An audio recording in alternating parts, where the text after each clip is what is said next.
everyone, I am Arcel A. Soriano, second year college, Section A, taking up Bachelor of Elementary Education at Laguna State Polytechnic University, Lopez Satellite Campus, and I am your reporter for today. Before I start to my topic for today, I have here an jumbled letters and all you need to do is arrange it until you form it into one word. Are you now ready? The first jumbled letters is this. The second one is this. And the last one is this. For the first jumbled letters, the correct answer is Gen Therapy.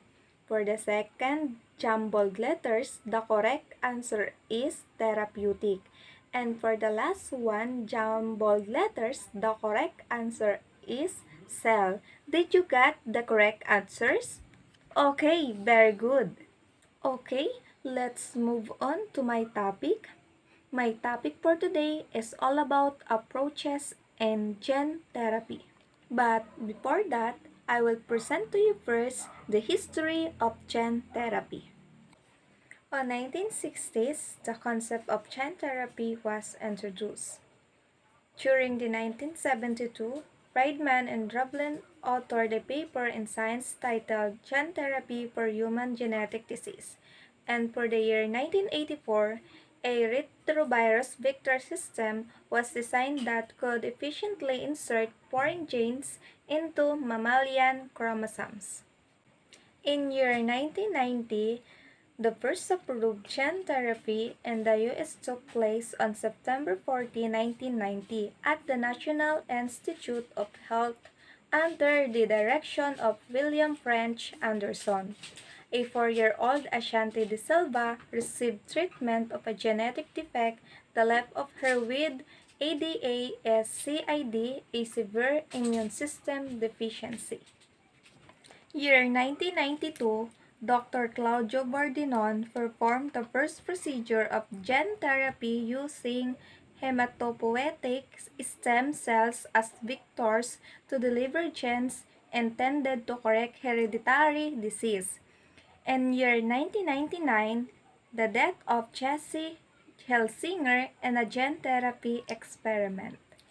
Year 2003, a research team inserted genes into the brain for the first time. They used liposomes which, unlike viral vectors, are small enough to cross the blood-brain barrier.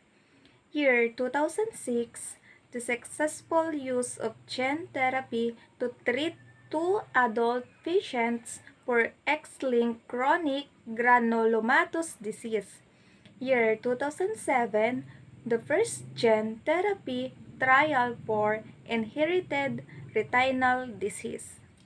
Year 2010, an 18-year-old male patient in France with beta thalassemia major had been successfully treated.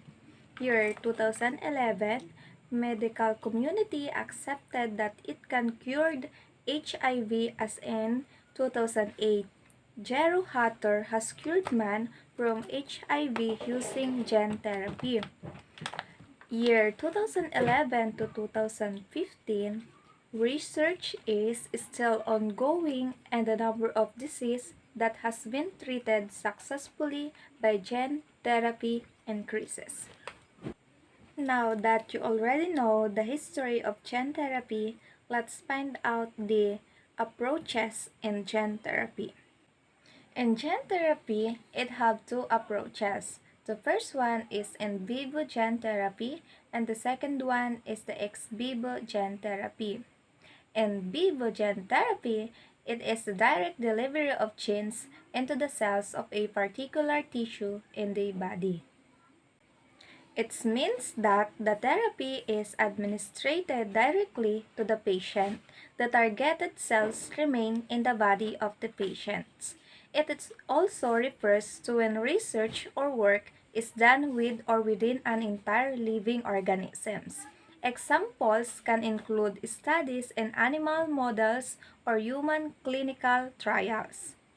In vivo gene therapy, as I said earlier, it is direct delivery of therapeutic gene into target cells into the patient's body.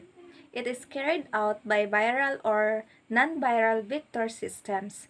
It can be the only possible option in patients where individual cells cannot be cultured in vitro in sufficient numbers. Example is the brain cells. And Vivogen transfers is necessary when cultured cells cannot be reimplanted in patients effectively. Example of in vivo gene therapy. Therapy for cystic fibrosis. In patients with cystic fibrosis, a protein called cystic fibrosis transmembrane regulator is absent due to a gene defect. In the absence of CFTR, chloride ions concentrate within the cells and it draws water from surroundings. This leads to the accumulations of sticky mucus in respiratory tract and lungs. The treated by in vivo replacement of defective gene by adenovirus vectors. Let's see these photos.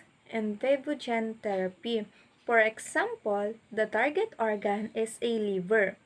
The therapeutic transgene is packaged into a delivered vehicle such as a virus and it is injected into the patient.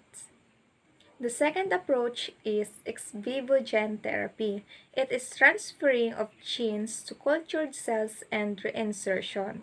The targeted cells are removed from the patients and gene therapy is administered to the cells in vitro before they are returned to the patient's body. It is also a technique where genetic manipulations of cells is undertaken remotely and more safely since it is outside the body. Is an emerging therapeutic strategy particularly well suited to targeting a specific organ rather than for treating a whole organisms. This is the process of ex vivo gene therapy.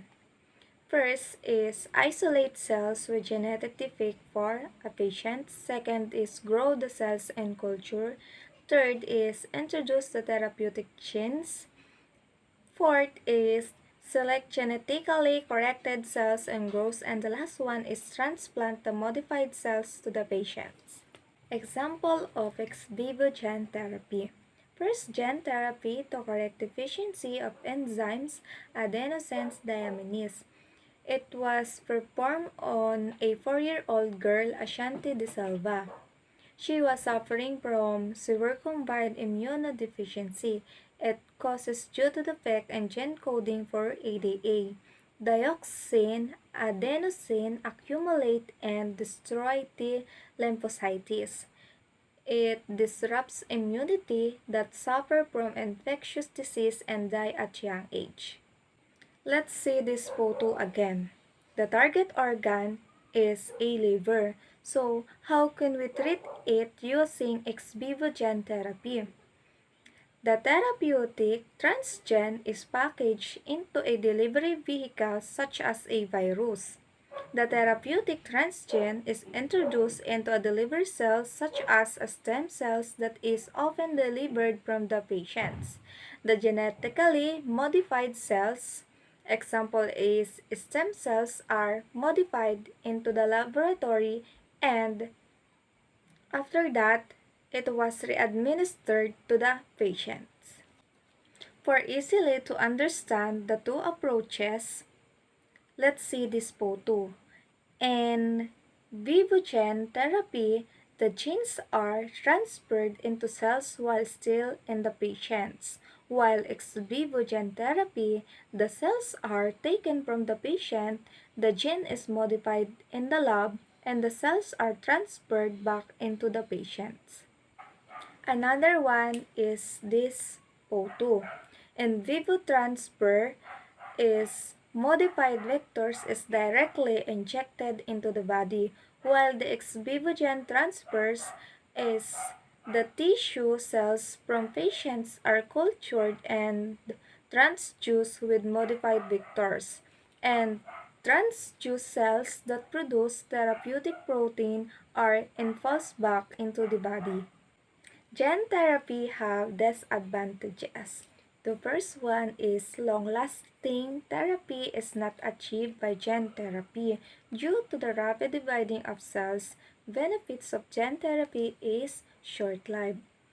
Immune response to the transfer gene stimulates a potential risk to gene therapy. The third one is the viruses used as vectors for gene transfer may cause toxicity, immune responses, and inflammatory reaction in the host. The last one is disorders caused by defects in multiple genes cannot be treated effectively using gene therapy. That's all for my topic, and I hope you learned a lot. Thank you for listening and watching.